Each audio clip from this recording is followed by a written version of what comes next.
नमस्कार मंडळी, आज मी तुम्हाला दुरुक हेटी या प्रसिद्ध दूध व्यवसायाच्या गावाला घेऊन जात आहे. हे गाव डोंगराळ परिसरात आहे. या गावात दूध उत्पादनाला खूप महत्त्व आहे. चला तर मग माझ्याबरोबर ह्या गावचा अनुभव घ्यायला.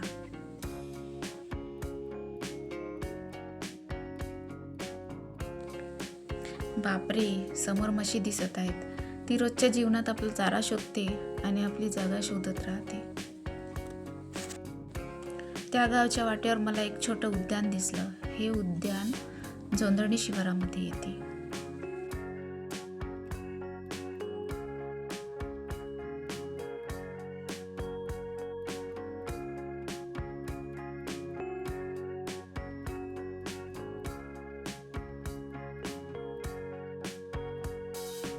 त्याच्यानंतर मला एक केळीची शेती दिसली. केळीच्या झाडांची हिरवी मोठी पाने आणि लांबर झाडांच्या रांगा त्या शेतात एक सुखद उबदार वातावरण तयार करत होत्या. रस्त्याच्या दोन्ही बाजूला सुंदर पळसाची झाडे आणि त्यावरची फुलं गोड सुगंधाने आपल्याला मोहात घेत होत्या.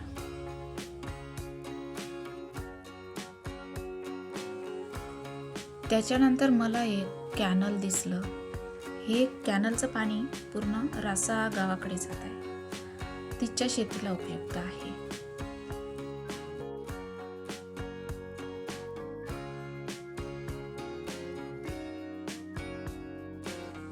रस्त्याच्या कडेने एक छोट्या कॅनलने पाणी वाहत होतं. बाजूलाच हिरवगार असं म्हणजे शेती वाऱ्यावर डोलत होती. खेड्यातली ही साधी पण मनाला सुख देणारी दृश्य पाहून प्रवास अजूनच सुंदर वाटतो.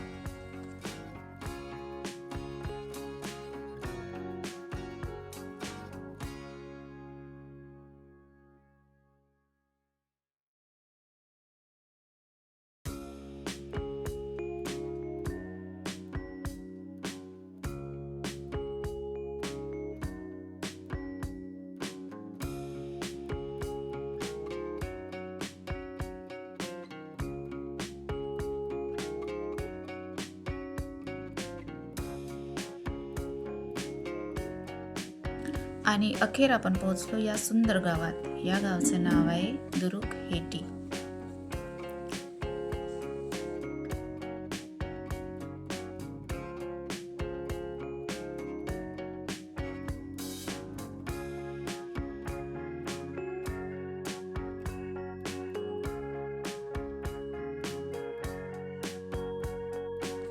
सुरुवातीला मी एक बाई बघितली जी गावातील कॅनलच्या पाण्याने कपडे धुत आहे. गावच्या रोजच्या जीवनाची एक सुंदर झलक दाखवत आहे. नमस्कार, मी किशोर साठी बोलत आहे. माझं शेत आहे. माझ्या ह्या गावातला मी कास्तकार आहे. माझं गव्हाचं पीक आहे. त्याच्या आधी मी कापूस लावत होतो. त्याच्यात नुकसान झालं माझं. याच्यातही नुकसान झालं. यावर्षी काहीतरी सरकारनं हवा पाणी निसर्ग काहीतरी देणगी द्या. माझं वालं शेतीचा हे आहे व्यवसाय, धंदा, काम करतो रोज काम येते. बस एवढा आनंद आहे आपलं वालं.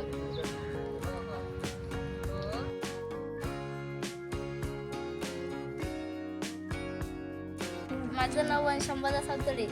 मी दुर्गेटी गावचा आहे आणि मी श्री चिंतामणी हायस्कूल कळंबमध्ये शिकतो. माझं नाव साधना केशव आवटळे. मी संस्कार इंग्लिश मीडियम कळंब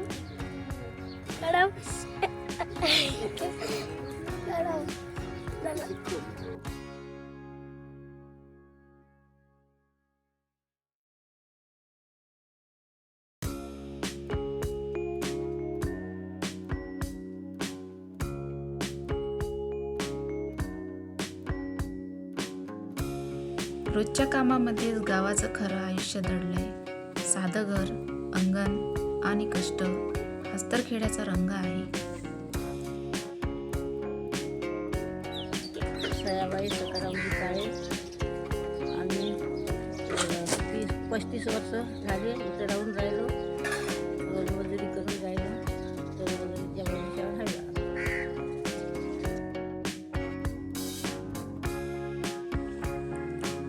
हेटी गावामध्ये साधी घरं पण मनापासून बांधलेली आहेत. बांबू, माती आणि टीनाच्या घरामध्ये रोजच्या जीवनाची सोपी कथा दडलेली आहे.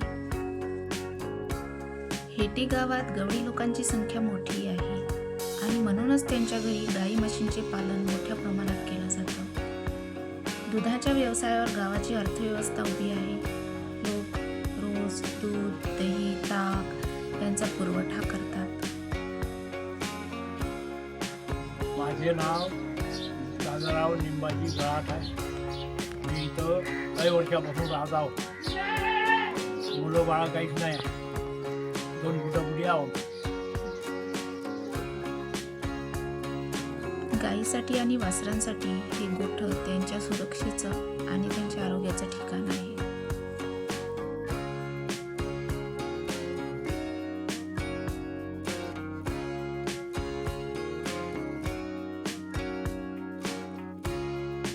आयुष रामचंद्र पिंपळे, वर्ग 6वा, सूरज गोपाल होतात, चिंतावणी, 7वा वर्ग, मुलाला आवडते कबड्डी. गावामधल्या पारंपरिक फळ्याचं बनवणं हे सहसा बांबू, कडुनिंब किंवा ताडाचं लाकडं वापरून केले जातात. बांबू हा हलका आणि मजबूत असतो, त्यामुळे तो फार सोपा आणि टिकाऊ असतो.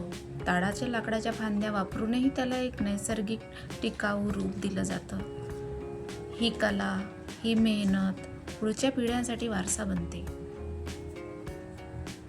माझं नाव आशा मनोहर मोवाड.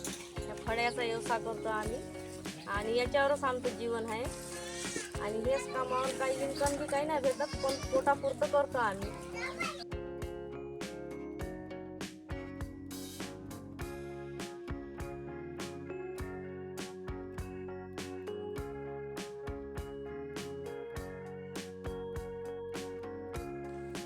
तर ही आहे हेटी गावची जिल्हा परिषद शाळा, जिथे बालकांचं स्वप्न उंचावतं. साध्या भिंतीमधूनही शिक्षणाचा प्रकाश पसरतो. ही शाळा फक्त इमारत नाही, तर गावच्या भविष्याची आशा आहे.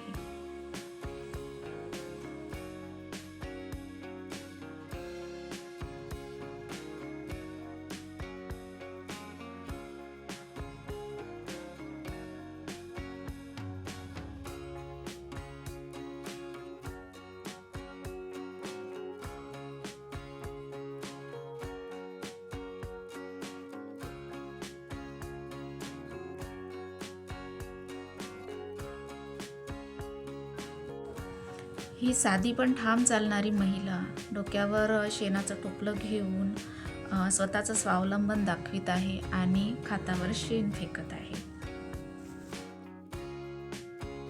नमस्कार, माझं नाव वीणा भास्कर साठे. मी दुर्ग या गावामधील पोलीस पाटील आहे. म्हणून ते भाव मिळाला पाहिजे यासाठी काहीतरी प्रयत्न केले पाहिजे. मी बाकी शेतकरी आहे. या गावाचे 2 भाग पडले आहेत. या गावाला हेटी म्हणतात आणि समोर 2 किलोमीटरवर आहे त्याला दुर्ग म्हणतात. हे या गावाला दुर्ग हेटी म्हणून संबोधतात. दूध उत्पादन हा हेटी गावातील मुख्य व्यवसाय आहे. म्हशींच्या दुधाला खूप मागणी असते, कारण ते पौष्टिक असते. स्थानिक बाजारात त्याला चांगला भाव मिळतो. म्हशीची योग्य निगा, संतुलित आहार आणि नियमित दूध काढले की उत्पन्न वाढतं.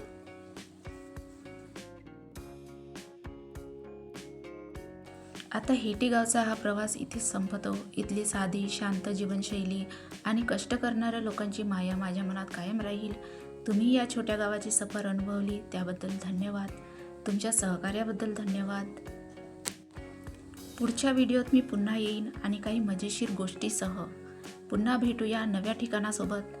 नमस्कार.